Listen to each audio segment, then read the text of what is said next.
Let's talk about some bold predictions in this draft for the San Francisco 49ers. It's interesting because when you sent me this topic, I was like, man, bold predictions are tough. You gave me some ideas.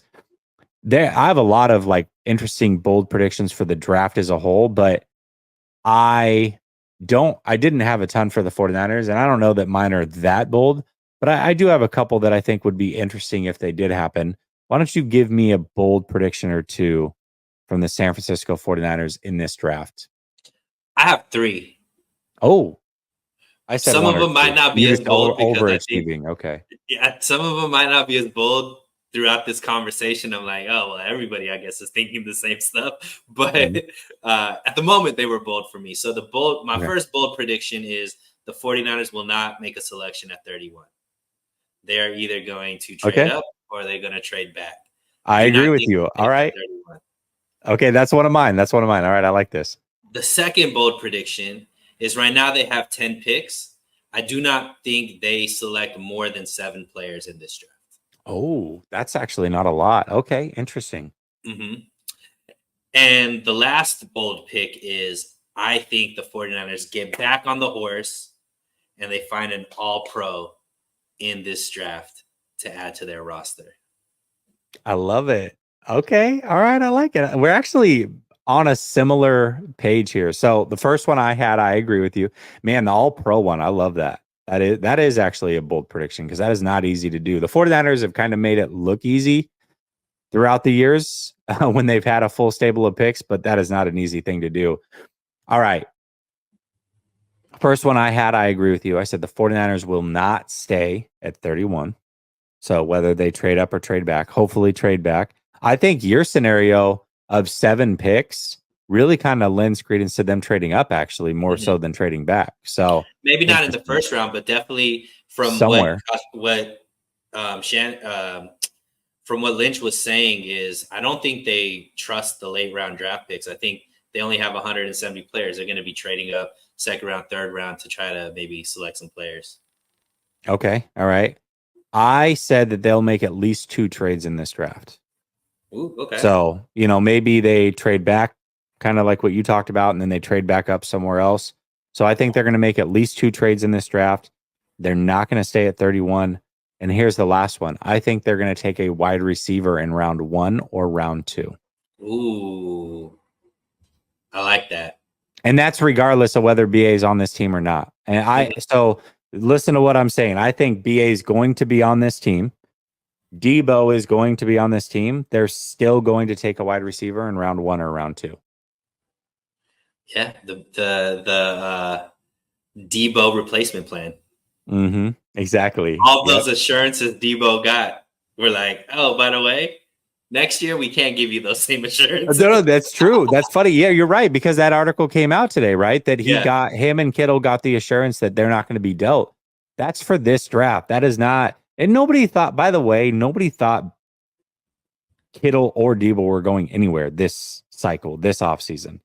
It was always next year that we were looking at. So them getting assurance, which also, by the way, the fact that they got the assurance means that they were seeking out the assurance.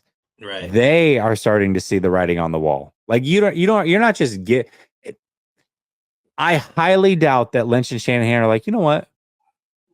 I have nothing in my body that makes me want to trade Debo this offseason. Yeah, me neither. What about Kittle? Yeah, I don't want to trade Kittle either. We should go let them know that we're not going to trade him. Okay, let's go let them know we're not. No, that's not the way that went down.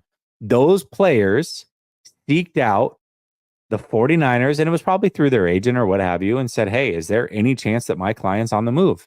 And they got the assurance that no, your client will not be moved during this offseason. That tells me that they believe that their future is short with the 49ers potentially. And I agree with them. So that is an interesting thing. And that kind of, I read that maybe an hour before the show started, but we could have talked about that as well. But that's to me how I read that situation. Now, maybe I quickly read the blurb and there's more detail and I'm wrong, but that's the way that I read that. Is normally a team executive or coaches aren't going to just go to players and willingly offer that.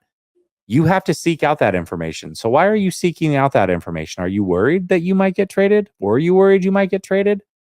Yeah, they know. I'd love to hear, I don't know if we have time, but I'd love to hear your overall draft hot takes. Okay. Well, I don't know. It seems like the JJ McCarthy thing is really starting to pick up steam big time. Him as number 2 to Him Washington. is like number 2. I don't buy it at all. I think it's Jaden Daniels. I think it's always been Jaden Daniels. Now we'll see. I think it's close probably between him and May, but I believe that Washington tipped their hand when they brought in Cliff Kingsbury and they brought in Marcus Mariota to be the backup.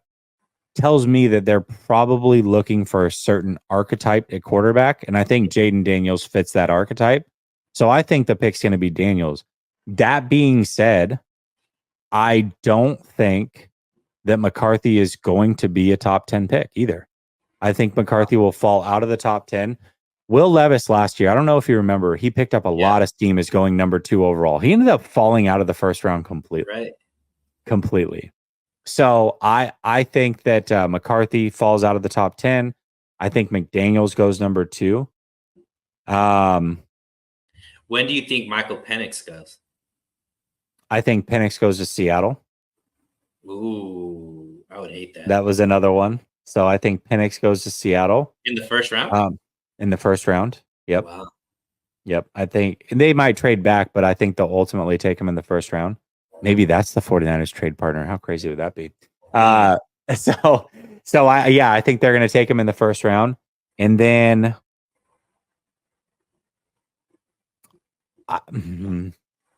screw it. It's bold predictions, whatever. I think Malik Neighbors is going to go ahead of Marvin Harrison Jr. Ooh, that's wild.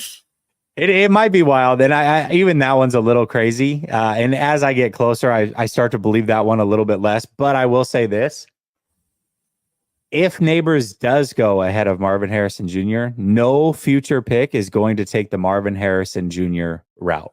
Meaning they're not going to test, they're not going to do the things because Neighbors came in and tested as well as he possibly could have.